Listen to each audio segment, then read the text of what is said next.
ऐसे कई सवाल मेरे दिमाग में चक्कर काटते रहते हैं। क्या वास्तव में इस लोक के अलावा कोई दूसरा लोक भी मौजूद है जिसमें अज्ञात शक्तियां रहती हैं जिन्हें हम देख नहीं सकते लेकिन उनको बराबर महसूस किया जा सकता है। इस दुनिया में केवल मैं ही ऐसा नहीं हूँ जो इन चीज़ों के बारे में जानना चाहता हो। मैंने काफ़ी लोगों से इसके बारे में बात की है। वो सब भी इन बातों को जानना चाहते हैं। इन सभी सवालों को जानने के लिए मैंने कुछ लोगों के साथ मिलकर एक ग्रुप बनाया और ये पता लगाने की कोशिश की क्या भूत प्रेत और आत्माएं हकीकत में होते हैं या नहीं। अगर होते हैं तो इनको कैसे बुलाया जा सकता है और इनसे कैसे बात की जा सकती है। हम सब ने एक सेटअप तैयार किया जिसमें गहरा अंधेरा कर दिया और चारों तरफ गहरे रंग के पर्दे लगा दिए और कुछ मंत्रों वाली किताबों का इंतजाम किया।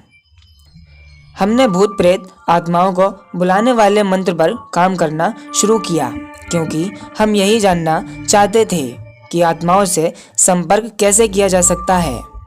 ये जानना हमारे लिए एक नया अनुभव था कि कुछ आत्माएं बुरी भी होती हैं और कुछ आत्माएं अच्छी भी होती हैं। हम सब ने तय कर लिया था कि अपनी ड्यूटी के बाद शाम को 2 या 3 घंटे का समय निकालकर यहाँ पर आएंगे और ज़रूरत पड़ने पर छुट्टी भी ले लिया करेंगे।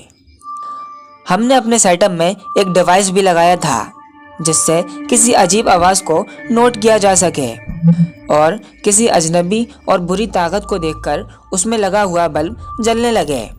लेकिन जब हम बाहर जाते थे तब हमारे पास ये चीज़ें नहीं हुआ करती थीं। आज शाम का वक्त हो रहा था और हम सब भी जा ही रहे थे। तभी सामने से देहाती से दिखने वाले 2 आदमी हमारे पास आए। किसी ने उनको हमारे बारे में बताया था, इसलिए वो पूछते हुए हमारे पास आ गए और ज़मीन पर बैठ गए। मैंने उन्हें आज से पहले कभी नहीं देखा था। तभी मैंने उनका नाम पूछा तो उनमें से एक आदमी ने अपना नाम देवा बताया। उन्होंने बताया कि हमारे इलाके में एक आत्मा का बहुत बड़ा आतंक है। हमने आपके बारे में सुना है, आप लोग इन चीज़ों पर रिसर्च कर रहे हैं। एक बार चलकर हमारे गांव में देख लीजिए। मैंने उनसे पूछा कि तुम लोग कहाँ रहते हो। देवा ने जवाब दिया, साहब हम इस शहर से दूर एक जंगली इलाके में रहते हैं। शाम होने के बाद वो इलाका सुनसान हो जाता है। फिर वहाँ डर के मारे कोई आता जाता नहीं है। यहाँ से 10 किलोमीटर दूर एक कस्बा है और वहाँ से 7 किलोमीटर दूरी पर हमारा गांव है। गांव के बाहर एक बाग है। वो गांव के चारों तरफ इस तरीके से फैला है, उसको पार किए बिना हम गांव में नहीं जा सकते। और उसी बाग में कुछ आत्माओं का आतंक है। हमारे गांव के काफ़ी लोग उसकी चपेट में आकर मर चुके हैं। उन्होंने उम्मीद भरी निगाह से मेरी तरफ देखा जैसे वो मुझसे मदद मांगने आए हैं। मैंने वहां जाने के लिए उनसे हाँ कर दी और अपने ग्रुप के सभी लोगों से सामान तैयार करने को कह दिया और उनसे ये भी कहा कि अपने घर में बता देना। आज हम गांव के बाग में कैंप लगाएंगे। शाम होने से पहले हम सभी वहां पहुंच गए थे और बाग में सेटअप लगाने की तैयारी शुरू कर दी। देवा और उसका साथी अब घर जा रहे थे। उन्होंने हमें जो भी बताया था वो बहुत खौफनाक था।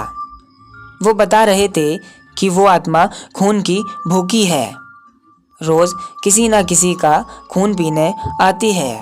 सबसे पहले जिस आदमी की यहाँ लाश मिली थी उसकी गर्दन पर दांतों के निशान थे। पहले हमने यही समझा कि शायद किसी जानवर ने उसकी जान ली हो। फिर रोज़ एक नई लाश मिलने लगी और सभी की गर्दन पर दांतों के निशान होते थे। तब हमने सोचा कि जानवर इतना समझदार नहीं होता कि हर इंसान को एक ही तरीके से खाना जानता हो। उसे खून की ऐसी लत है, वो हर रोज़ किसी का शिकार करने आती है। आपको कहीं जाने की ज़रूरत नहीं है, ना आपको उसे खोजना पड़ेगा। वो खून की खुशबू सूंघकर ज़रूर आएगी। और इतना कहकर वो दोनों चले गए। बाहर सन्नाटा छाया हुआ था। बाहर बहुत अंधेरा था। अचानक ये महसूस हुआ जैसे आसपास कुछ है। किसी की आहट हमें बेचैन करने लगी। लाल बल्ब जलने लगा। वो ये संकेत दे रहा था कि यहाँ कोई शैतानी ताकत मौजूद है। मैंने सभी को सावधान रहने के लिए कहा। तभी टेंट का एक सिरा इतनी ज़ोर से हिला जैसे उसे कोई उखाड़ रहा हो। मैंने सबको एक एक माला देते हुए कहा कि हम सुरक्षित घेरे में हैं। हम सब ने मंत्र पढ़ना शुरू कर दिए। सारा इंतज़ाम पहले से ही कर रखा था। सिंदूर और हवन पूजा की सामग्री सब कुछ पहले से तैयार था। अचानक हवाएं इतनी तेज चल रही थीं, सारा सामान हिल रहा था। तभी हमारा एक दोस्त घेरे से बाहर सामान को उठाने के लिए बाहर निकला तो उस आत्मा ने उसके ऊपर हमला कर दिया और उसकी गर्दन में दांत लगाकर खून पीने लगी। हम सब गोल घेरे में थे। अगर कोई भी बाहर जाता वो जिंदा नहीं बचता, इसलिए कोई बाहर नहीं गया और उस आत्मा ने उसे मार दिया। उसकी लाल आंखें चमक रही थीं। उसका भयानक शरीर देखकर हम सब डर गए। ये नज़ारा देखने की किसी ने उम्मीद नहीं की थी। हमने पूजा दोबारा शुरू कर दी। एक गोल घेरा बना दिया। जब उस आत्मा को बुलाया तो चीखती चिल्लाती हुई वो आत्मा वहाँ मौजूद हो गई। हम जैसे जैसे हवन में सामग्री डाल रहे थे, उसके मुंह से तेज चीखें निकल रही थीं। थोड़ी देर बाद वहाँ कोई नहीं था। वो आत्मा जलकर भस्म हो चुकी थी और वो काली रात भी बीत चुकी थी।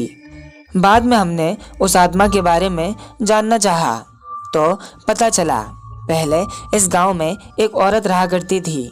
कुछ गांव वालों की उस पर गंदी नज़र थी और एक दिन उन लोगों ने उस काम को अंजाम देकर पहले उसके पति को मार दिया और उसके बाद उस औरत पर काफ़ी अत्याचार किया और उसके बाद उसे भी मार दिया। तभी से उसकी आत्मा इस गांव के सभी लोगों को मारना चाहती है। उम्मीद करते हैं आज का वीडियो आपको पसंद आया होगा। अगर आज का वीडियो आपको पसंद आए तो वीडियो को लाइक करें और हमारे चैनल को सब्सक्राइब भी करें। मिलते हैं आपसे अगले वीडियो में।